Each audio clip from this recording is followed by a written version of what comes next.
प्रिय दर्शक और श्रोता बंधुगण समस्त को मोर प्रणाम शुभेच्छा और शुभकामना। आज मु डॉक्टर नारायण दंसेना ओडिशार जनाशुना सुसाहित्यिक कवि सौरभ कैलाश चंद्र बेहरा सृजनी नहीं आसी एक सुंदर मनछुआ गीति कविता जार शीर्षक होची विषुव संक्रांति। आशा आपण मानक निश्चय भल लगिबो। जहाकू रेडियो महक नंबर 89.6 FM रेडियो सेंटर माध्यम शुणी पारिबे। आसंतु शुणिबा गीति कविता विषुव संक्रांति। कविताटी शुणी सारिला परे निजस्व मतामत देवा आदौ भूलिबे नहीं। जय जगन्नाथ। शुण शुण सुधी जने मन लगाई विषुव संक्रांति कथा कहे बुझाई।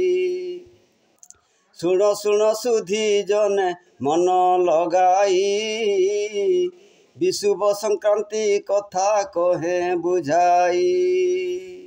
विषुव रेखा को सूर्य कले गमन क्रमे क्रमे बढ़ी जाए दिवसमान।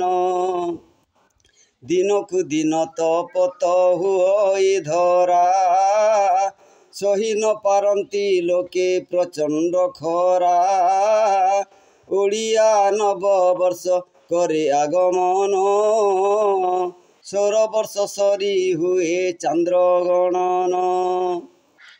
हनुमान से दिन होइले जन्म बाल्यकालु बलवान पितांक सम। प्रातः काले सूर्य देखी मने भाविले पाचिला फल बोली खाइबाकू गले। सूर्यंक किरण को न पारिले सही पर्वतरे पड़ी गले अचेत होई।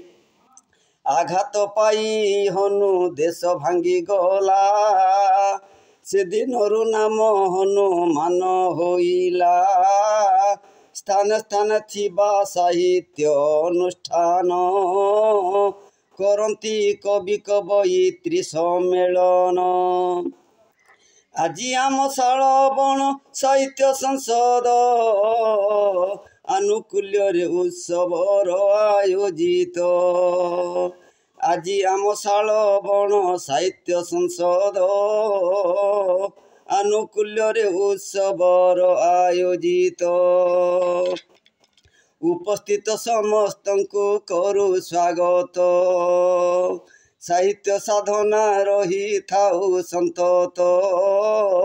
निज निज सृजनी पाठ करिबे निज निजर सृजनी पाठ करिबे। गुणग्राही श्रोतांकर चित्त हरिबे। व्यंग कवि माने व्यंग कविता पढ़ी हसी हसाउथिबे से दांत ने फेड़ी। भ्रष्टाचारी मानक दुर्नीति को निंदी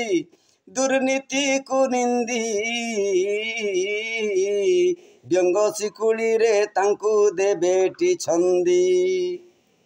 खुशी रे सर्वे विषुव पणा पीबे भावर आदान प्रदान करि नेबे। जय जय हनुमान पवन सुत आम मथारे आशीष ढाल बहुत।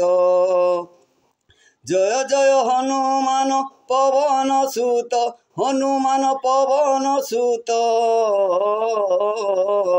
आम मथारे आशीष ढाल बहुत।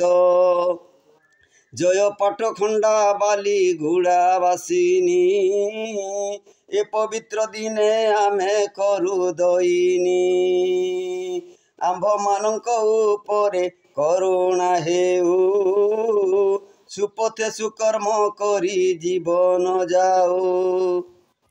जय पाटखंडा बाली गुड़ावासिनी